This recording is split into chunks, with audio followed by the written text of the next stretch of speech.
What's going on, YouTube? It's Tom here, and we're back with another video today. I know it's been a little bit, but this one should be a good one. I had this custom in S90V sent to me by a viewer, and I'm very grateful for it. This is the first, I guess, true custom folder I've ever had in my hands, and it's pretty darn cool. I'll give a little bit of a quick review towards the end here. But this one is an S90V. And that is a steel that I have not really tested before or even really worked with much before, so that was something I was pretty excited to get in hand and give a shot. On top of this having some great geometry, and we'll get into that here in a little bit. So let's talk a little bit about S90V. 2.3% carbon, which is actually pretty darn high, 0.4% tungsten, 8 3/4 to 9% vanadium, which is where you get the S90V from. 14% chromium, so it is a stainless steel. 1% moly, 0.5% manganese, 0.5% silicon, and some other stuff thrown in there as well, just in very small amounts. The specs on this one, as far as stock thickness, you're looking at 137 thousandths, and behind the edge thickness is 14 thousandths, so actually surprisingly thin behind the edge, which is always good. Pretty unique blade shape on this one as well, full flat grind. And all I have to say is that it cut very, very well as far as the ease of cutting goes. So like I said at the very beginning, this is my first experience with S90V in length. I had a 940-1 way back when and never really used it too much. I think I sharpened it once, but that was freehand and wasn't doing any major testing at that point. So I sharpened it with my normal progression, 200 to 1000 grit diamond, and then 16 4 micron CBN on leather. And it came up surprisingly fine for a high carbide steel, an extremely fine edge. Whittled hair very easily. Actually was whittling hair so well that it was actually blowing through it sometimes, if I caught it just right. Actually, I was very surprised, very impressed with this S90V on this knife.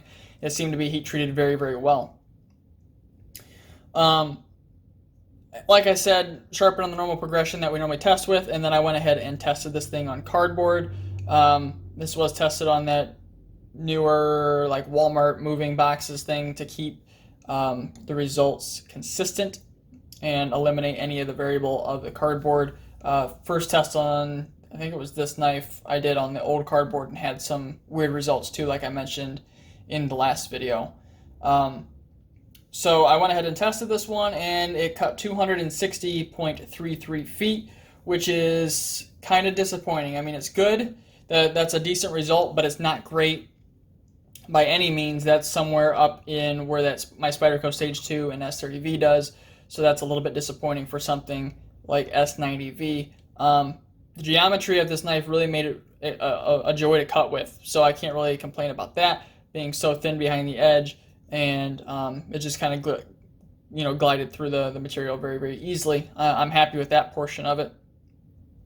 So I'm a bit disappointed with that result, but if you think about that in everyday use, that's still pretty darn good overall. Spread that out to the 3.5 inch, or I think it's about 3.5 inch blade here, and you're going to be getting quite a bit of use out of this knife before it needs resharpening, which is awesome. Let's talk a little bit about this knife before I get done. So as far as I know, from what I've been told, this is a completely handmade knife. Everything that you see here on the scales was all done by hand rubbed satin blade. Big thick liner lock on this one. It's inset into the titanium frame there. Like a milled G10 pocket clip with some yellow G10 inlays in it, which is really, really cool. Torx hardware all around. It's on bearings and extremely smooth action.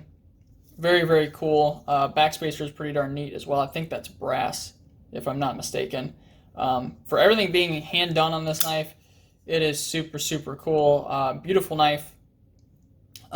Being handmade, the fit and finish isn't 110% perfect, but hey, this is an extremely, extremely nice knife, and I'm very excited to get the chance to handle this and test it. So with that being said, I look forward to any future experiences with S90V. I think it can do a hell of a lot better than what it did on this knife. But like I said, that's not necessarily a bad thing on this knife to have it perform the way that it did. So anyhow, guys, If you guys enjoyed the video, make sure to drop a like down below and subscribe. And as always, guys, thanks so much for watching. Have a great day.